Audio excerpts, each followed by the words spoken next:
बार बार लिखी, आवेदन किया, आग्रह किया, निवेदन किया, कार्रवाई हुई नहीं। मैंने अनशन किया, कार्रवाई हुई नहीं। हमने जनसंघर्ष यात्रा निकाली, मैं उम्मीद करता हूं कार्रवाई होगी।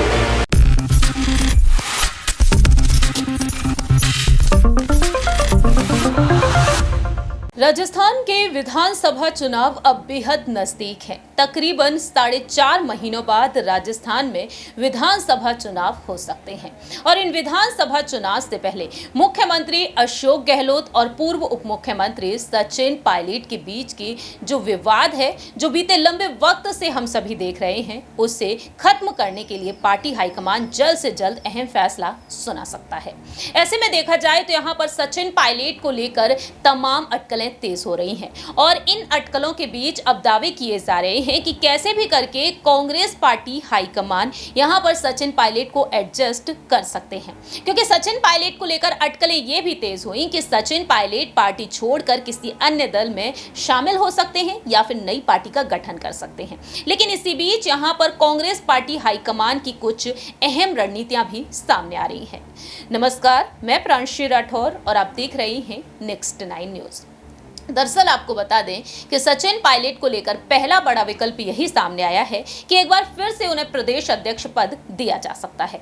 मालूम हो कि 2018 में पायलट की अगुवाई में कांग्रेस ने चुनाव लड़े, लेकिन मुख्यमंत्री अशोक गहलोत को बना दिया गया और 2.5 साल का कार्यकाल दोनों ही वरिष्ठ नेताओं के लिए यहां पर डिसाइड किया गया था कि 2.5 साल का कार्यकाल गहलोत संभालेंगे और 2.5 साल तक सीएम कुर्सी पायलट के हाथों रहेगी। लेकिन देखा गया कि 25 सितंबर की रात बीते साल 2022 में जब विधायक दल की बैठक बुलाई तो ये विधायक डॉक्टर सीपी जोशी के पास पहुंच गए और अपना इस्तीफा सौंप दिया, क्योंकि सचिन पायलट को मुख्यमंत्री बनते हुए वह देखना नहीं चाहते थे, क्योंकि सचिन पायलट को सीएम कुर्सी वह सौंपना नहीं चाहते थे। ऐसे में देखा गया तो सचिन पायलट के खिलाफ उन्होंने इस तरह से कदम उठाया। देखा गया कि सचिन पायलट ने साफ तौर पर सोनिया गांधी से फोन पर कहा कि जलीलियत कब तक सहनी पड़ेगी और उस वक्त राहुल गांधी, प्रियंका गांधी ने फोन पर चर्चा करते हुए उन्हें प्रदेश अध्यक्ष पद सौंपने का दावा किया। अब देखा जाए सचिन पायलट ने 3 बड़ी मांगे उठाई और इन तीनों ही बड़ी मांगों पर रुख किया जाए तो अशोक गहलोत ने इन तीनों ही मांगों को खारिज कर दिया। सबसे पहले सुनाते हैं कि आखिरकार पायलट ने कौन सी 3 बड़ी मांगे की थी, सुनिए जरा। हुई, अरे मैंने तो कभी कहा ही नहीं कि मिलीभगत है।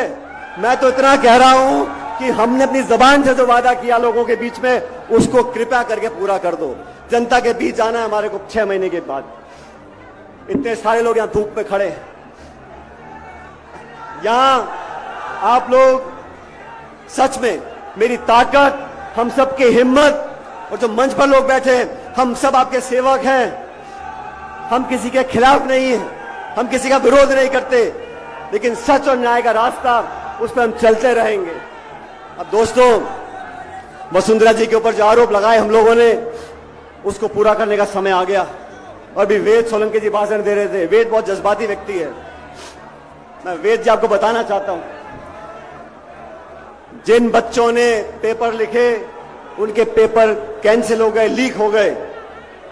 उन लाखों बच्चों ने अपने मां बाप के पैसों को जो खर्च किया, उनके साथ जो धोखा हुआ, उनके साथ जो नाइंसाफी हुई, अगर बच्चा मेहनत करके पेपर लिखता है और पेपर आउट हो जाता है, उस बच्चे की क्या गलती है, मैं पूछना चाहता हूं। उस नौजवान ने क्या बुरा किया।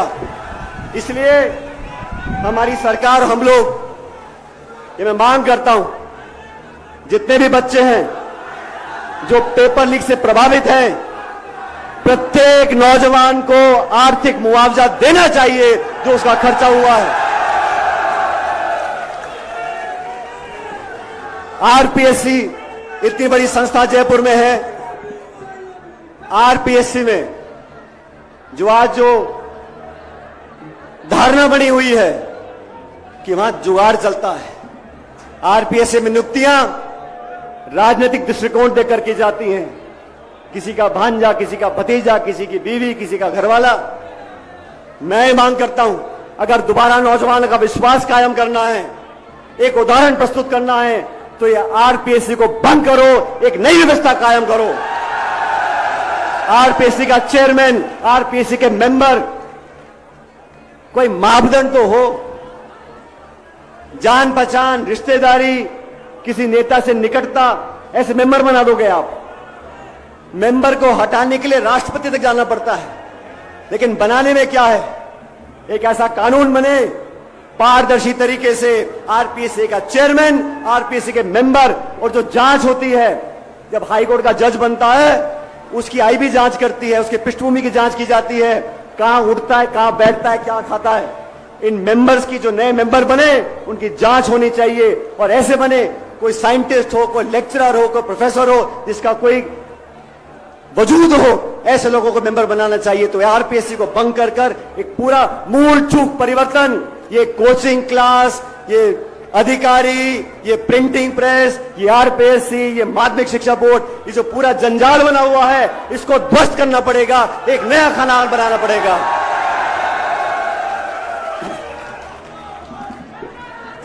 और तीसरी बात, वसुंधरा जी की सरकार के समय जो हमने आरोप लगाए थे, गहलोत साहब ने लगाए थे, हमने लगाए थे, उस पर जांच करने का समय आ गया। साथियों,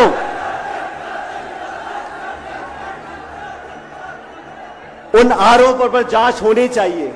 मैंने चिट्ठी लिखी, बार बार लिखी, आवेदन किया, आग्रह किया, निवेदन किया, कार्रवाई हुई नहीं। मैंने अनशन किया, कार्रवाई हुई नहीं। हमने जनसंघर्ष यात्रा निकाली, मैं उम्मीद करता हूं कार्रवाई होगी। लेकिन ये तीनों बातें आरपीएससी को भंग कर कर पूरा पुनर्गठन करें, नए कानून मापदंड बने, पारदर्शिता से लोगों का चयन हो, पहली मांग। दूसरी मांग, जिन लाखों बच्चों ने पेपर लीक से उनका आर्थिक नुकसान हुआ है, उनको उचित आर्थिक मुआवजा प्रत्येक बच्चे को मिलना चाहिए। और तीसरी मांग, वसुंधरा जी के खिलाफ जो हमने आपने मिल के आरोप लगाए थे, उसकी उच्च स्तरीय जांच करनी पड़ेगी। आज तारीख हो गई 15 तारीख। इन तीनों मांगों को अगर आप सब समर्थन करते हो तो दोनों हाथ खड़े कर कर मुझे बता दो कि ये मांग होनी चाहिए कि नहीं होनी चाहिए। अब इन मांगों को मनाने के लिए 15 मई आज का दिन है। आज हमारी जनसंघर्ष यात्रा यहां पर समाप्त हो रही है आज की जयपुर में, लेकिन इस महीने के आखिर तक 15 दिन बचे मेरे ख्याल, इस महीने के आखिर तक ये तीनों मांग सुना कि किस तरीके से सचिन पायलट यहां पर तीनों ही बड़ी मांगों को लेकर काफी गुस्से में नजर आए थे और उनका कहना साफ तौर पर रहा कि इस बार वह पीछे नहीं हटेंगे। लेकिन अब देखा जाए तो सचिन पायलट को लेकर 3 बड़े विकल्प सामने आ चुके हैं। आपको बता दें कि पहला बड़ा विकल्प तो यही है कि सचिन पायलट को प्रदेश अध्यक्ष पद सौंपा जाएगा। राजस्थान का जो सियासी संकट है उस पर फैसला कुछ इस तरीके से लिया जाएगा जो लिया गया है छत्तीसगढ़ के सियासी संकट पर। छत्तीसगढ़ में भी साल के अंत में विधानसभा चुनाव होंगे और छत्तीसगढ़ में हमने देखा कि सीएम भूपेश बघेल और वरिष्ठ नेता टीएस सिंहदेव के बीच लंबे वक्त से मनमुटाव नजर आ रहा था। तो विधानसभा चुनाव से पहले ही टीएस सिंहदेव को कांग्रेस पार्टी ने उप मुख्यमंत्री बना दिया, उन्हें उप मुख्यमंत्री का पद सौंप दिया है। अब कहा जा रहा है कि उसी तर्ज पर राजस्थान में भी फैसला लिया जा सकता है, यानी कि सचिन पायलट को उप मुख्यमंत्री बनाया जा सकता है। दूसरी ही तरफ देखा जाए, टीएस सिंहदेव कह चुके हैं कि सचिन पायलट की जो भाषा शैली है, जो जमीनी स्तर पर वह काम करते हुए नजर आते हैं, जुड़ते हुए, वाकई में वह लाजवाब है। सचिन पायलट मुख्यमंत्री बनने लायक हैं। लेकिन दूसरी ही तरफ देखा जाए तो सचिन पायलट को लेकर अटकलों का दौर यही तेज हो रहा है कि शायद ही उन्हें सीएम पद मिले, क्योंकि यहाँ पर प्रदेश अध्यक्ष पद उन्हें सौंपा जा सकता है। तो आपको यहाँ पर वो तीनों ही पद के बारे में बताने जा रहे हैं कि सचिन पायलट को कहीं ना कहीं अब कोई बड़ा पद मिल सकता है, क्योंकि ये कहा जा रहा है कि चुनावी प्रचार के लिए चुनावी कमान अब उनके हाथों में जा सकती है। जी हां, जानकारी के लिए आपको बता दें कि हाई लेवल की मीटिंग बुलाई गई है अब कांग्रेस खेमे की तरफ से, और इस हाई लेवल की बैठक में देखा गया है कि क्या कुछ चर्चाएं हुई, अभी तो खुलकर सामने नहीं आई। बीते 3 जुलाई को यह बैठक बुलाई गई। अशोक गहलोत, गोविंद सिंह डोटासरा, मल्लिकार्जुन खड़गे और साथ ही साथ देखा गया यहाँ पर तमाम अहम मुद्दों पर चर्चा होनी थी। राहुल गांधी की मौजूदगी में ये बैठक होने जा रही थी बीते कल।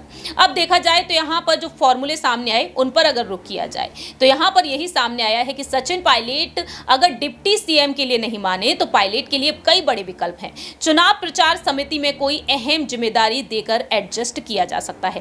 कांग्रेस सूत्रों का कहना है कि पायलट को एडजस्ट करने के 3 संभावित विकल्प हैं, जिनसे उनका मान भी बना रहेगा और शीर्ष नेतृत्व भी उन्हें मिल जाएगा। सचिन पायलट को फिर से राजस्थान कांग्रेस की कमान सौंपी जा सकती है। गोविंद सिंह डोटासरा को भी इस मीटिंग के लिए बुलाया गया, क्योंकि अभी वर्तमान समय में वह प्रदेश अध्यक्ष के पद पर हैं। ऐसे में देखा जाए तो प्रदेश अध्यक्ष या फिर राजस्थान के किसी तीसरे नेता को नहीं बुलाया गया। ऐसा पहली बार हुआ कि अशोक गहलोत और पायलट की रार को देखते हुए मीटिंग में प्रदेश कांग्रेस अध्यक्ष को बुलाया गया, तो पायलट को इस पद के लिए मनाया जा सकता है। दूसरी ही तरफ देखा जाए तो चुनाव प्रचार समिति चीफ उन्हें बनाया जा सकता है, क्योंकि राजस्थान चुनाव के लिए चुनाव प्रचार समिति प्रमुख बना सकती है। इस संगठन पर सीएम अशोक गहलोत का होल्ड भी रह जाएगा। सचिन पायलट का भी कद बढ़ता हुआ नजर आएगा, लेकिन इसमें दांवपेच ये फंसे हैं। क्या सचिन पायलट केवल प्रचार समिति चीफ बनेंगे? क्या मान जाएंगे? सचिन पायलट अपने समर्थक विधायकों के लिए टिकट और टिकट बंटवारे में अपनी अहम भूमिका को लेकर आश्वासन चाहते हैं। तीसरी बड़ी बात है राष्ट्रीय संगठन में पद। खबरें आ रही हैं कि कांग्रेस नेतृत्व सचिन पायलट को राष्ट्रीय संगठन में एडजस्ट कर सकता है। कांग्रेस के नेता इसे खुलकर कुछ भी बोलने से बच रहे हैं और दबी जुबान में एक नेता का कहना रहा है कि पायलट को राष्ट्रीय महासचिव बनाने के साथ किसी बड़े और महत्वपूर्ण राज्य की जिम्मेदारी देकर विकल्प पर भी काफी चर्चा है। ऐसे में देखा जाए तो यहाँ पर सचिन पायलट अगर इसके लिए तैयार हो जाते हैं तो संदेश जाने का यही डर रहेगा कि अशोक गहलोत पर वह भारी पड़ते हुए नजर आएंगे। दूसरी ही तरफ देखा जाए तो सचिन पायलट को लेकर और भी अटकलें तेज हैं। दावे तो ये तक किए गए हैं कि कहीं ना कहीं सचिन पायलट को अब सीडब्ल्यूसी में भी जगह मिल सकती है। एक नए सदस्य के रूप में उनकी एंट्री हो सकती है सीडब्ल्यूसी में। तो पायलट के लिए तमाम बड़े विकल्प सामने आते हैं। सचिन पायलट ने पार्टी हाईकमान के सामने ये बड़ी मांग रखी है कि वह अपने 75 समर्थकों को टिकट बांटना चाहते हैं। अब देखते हैं क्या सचिन पायलट को वाकई में यहां पर जो आश्वासन दिए गए हैं 29 मई के दिन पायलट, गहलोत, सुखजिंदर सिंह रंधावा, केसी वेणुगोपाल और साथ ही साथ यहां पर मल्लिकार्जुन खड़गे और राहुल गांधी की अध्यक्षता में एक बैठक हुई थी और इस बैठक में राहुल गांधी ने पायलट और गहलोत से अलग अलग बैठकें की, जिसमें राहुल गांधी ने आश्वासन दिया पायलट को। अब इंतजार किया जा रहा है कि राहुल गांधी सचिन पायलट से जल्द मुलाकात कर सकते हैं और इस मामले पर अहम फैसला सुना सकते हैं। तो वक्त अब काफी नजदीक बताया जा रहा है जब सचिन पायलट को बड़ी जिम्मेदारी सौंपी जा सकती है। लेकिन आपकी क्या कुछ राय प्रतिक्रिया है इस मामले पर, यह आप कमेंट सेक्शन में बता सकते हैं, क्योंकि दावे ये किए जा रहे हैं कि एक बार फिर से पायलट की अगुवाई में चुनाव लड़ने के लिए मजबूर हो सकती है कांग्रेस पार्टी, क्योंकि पायलट को राजस्थान की जनता काफ़ी पसंद कर रही है और यहाँ पर अशोक गहलोत से इस मामले में बातचीत की जा सकती है मुख्यमंत्री पद के लिए, क्योंकि अशोक गहलोत पर पायलट कहीं ना कहीं भारी पड़ते हुए नजर आ सकते हैं। उनका सीएम पद कहीं ना कहीं खतरे में पड़ता हुआ देखा जा सकता है। अब देखते हैं कि राजस्थान की आवाम के मुताबिक कांग्रेस पार्टी यहाँ पर फैसला लेती है या फिर नहीं। लेकिन आपकी क्या कुछ राय प्रतिक्रिया है? आखिरकार सचिन पायलट को कौन सा बड़ा पद इनमें से मिलना चाहिए जो उनके लिए वाकई में परफेक्ट बैठता है? कॉमेंट सेक्शन में आप अपनी राय रख सकते हैं। तब तक के लिए आप देखते रहिए नेक्स्ट 9 न्यूज़।